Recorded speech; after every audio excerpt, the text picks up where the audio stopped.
Happy lunch hour, gang. All right, Friday afternoon. And of course, we still have the media still talking about the whole Elon Musk, Donald Trump thing, but okay, they're not talking today, supposedly. Move on. All right, let's deal in reality and stop with the drama. However, we have something that still kind of affects Elon Musk and us in the news. And unfortunately, in me kind of reading about this, as usual, they're not thinking past here. Okay. Is anybody familiar with what the Clean Cars 2 Act is? Well, if you live in a blue state, you might want to pay attention to this, okay? Because we get into a situation here, of course, this is being started in California, but if you live in Delaware, Maryland, Massachusetts, New Jersey, New York, Oregon, Rhode Island, or Washington, you might want to pay attention to this. And honestly, I'd say the rest of us need to pay attention too, because second tier, we're going to get affected. The Clean Cars 2 rule basically is to eliminate all non-electric vehicles by 2035. It's 10 years from now, okay? Right now in the world, there are about 1.65 billion personally owned vehicles, okay? Again, we're not talking about semis, we're not talking about corporate trucks, we're not talking about tractors, nothing. I'm talking about SUVs, cars, pickup trucks that people drive, grocery getters, that sort of stuff, soccer mom vehicles. Yeah, okay. There are 17 million EVs on the road worldwide. Barely over 1%. But somehow in 10 years, we're supposed to completely eliminate gas cars. Okay, in these 8 states at least. Yeah, it's not going to happen. And I think they kind of get it. But they don't want to admit it. Okay, here's the deal. Ford is losing money like crazy on EVs. GM is stopping building them. They're actually bringing out their sixth generation V8 engine and scrapped any R&D on EVs. Okay, Tesla's still doing fine, but that's about it. Not everybody's going to drive a Tesla. Sorry, doesn't work that way. Most people can't afford them. Most people can't afford EVs as is. Then you get into the situation of, okay, if 1% of the vehicles on the road are EVs, great. Where do you charge them, right? We all know that, set up a charger in your house will cost you a few $1,000. God knows there isn't one around me within nearly an hour is the closest one to me. Okay, so the only place I could feasibly charge my EV, if I ever had one, which I won't, would be at home. Okay? So what's going to happen? Remember the infrastructure bill? We were supposed to build a whole bunch of EV charging stations all over the country, and we got $8 billion Biden got for it and built exactly 0 charging stations. Okay, so this is what we got for our $8 billion. We got nothing. You're not going to have private industry, for the most part, go build a charging station. People aren't going to go there. What do you build a McDonald's and put charging stations? Well, that would be McDonald's going to try to sell hamburgers. Because you think of a gas station right now, and this is where it gets into how it affects us. The gas stations don't make their money on selling gas. I mean, by the time all is said and done, the profit that a gas station is making, the marathon station, the Shell station, the convenience store, the grocery store, when you're going to buy your gas, the profit they're making is somewhere between 1 and 3 cents a gallon. Okay, so you got a truck like mine, you go in there, you fill up, it's 20 gallons of gas. Max they're making is 60 cents. Yeah, you know what?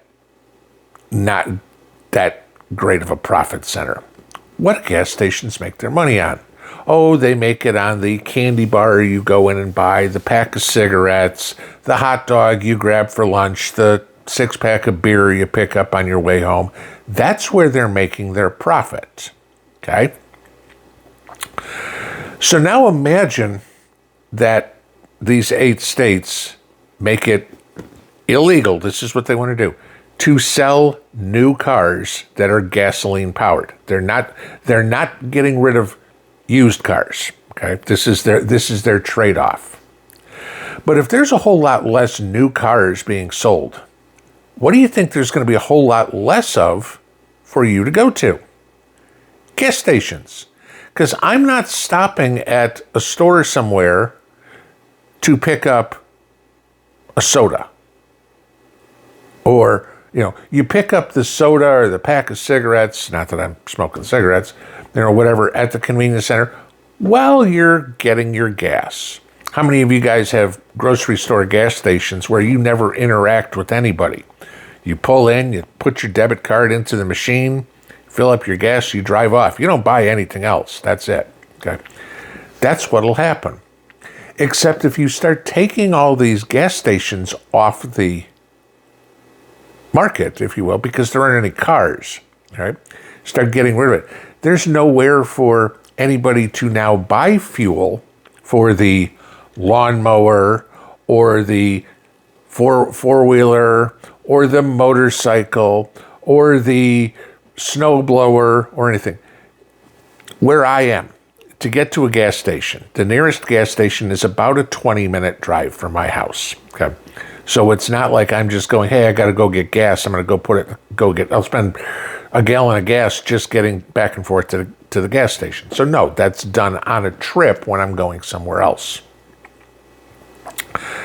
But now imagine instead of that, they closed off. Now the nearest gas station is 45 minutes away.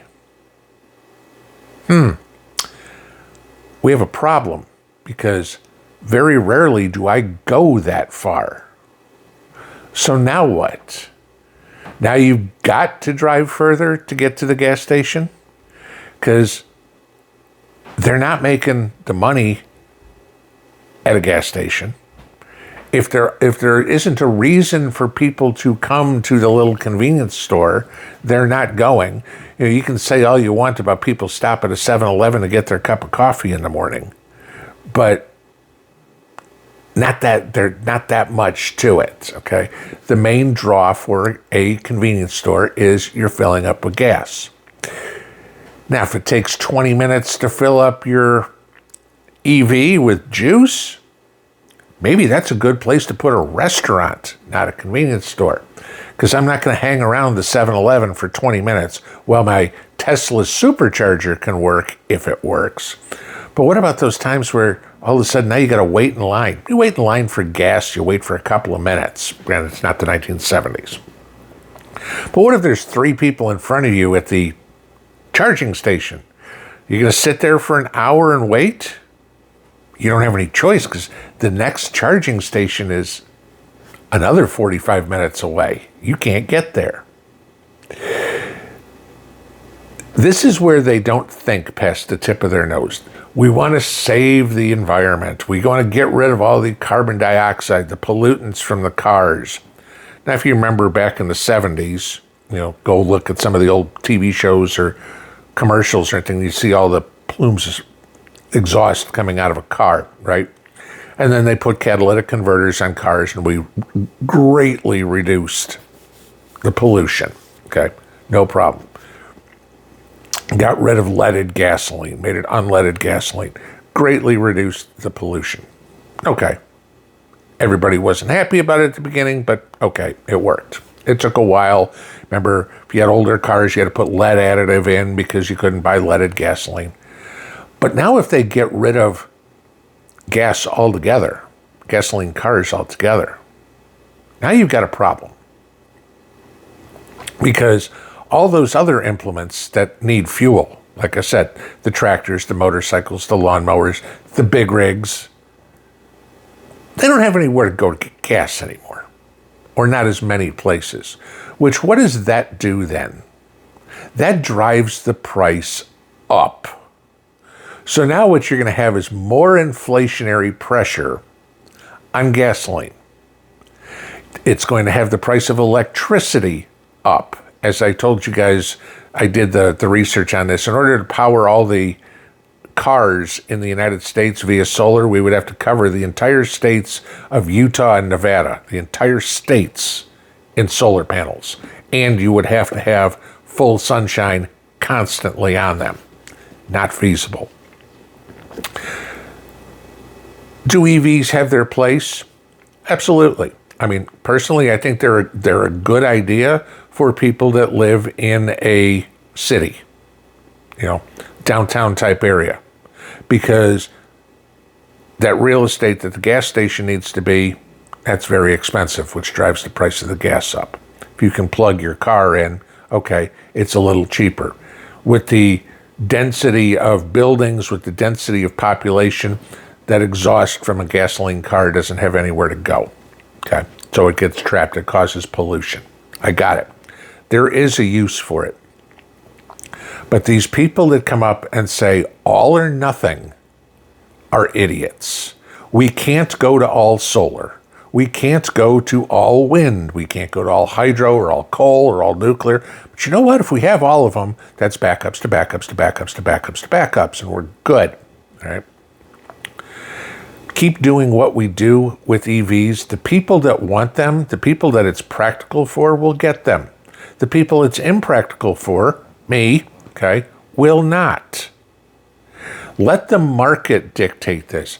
It's about time we stop having these environmentalists and these idiot politicians who don't know how to tie their own shoes trying to make decisions. This country was based on choice.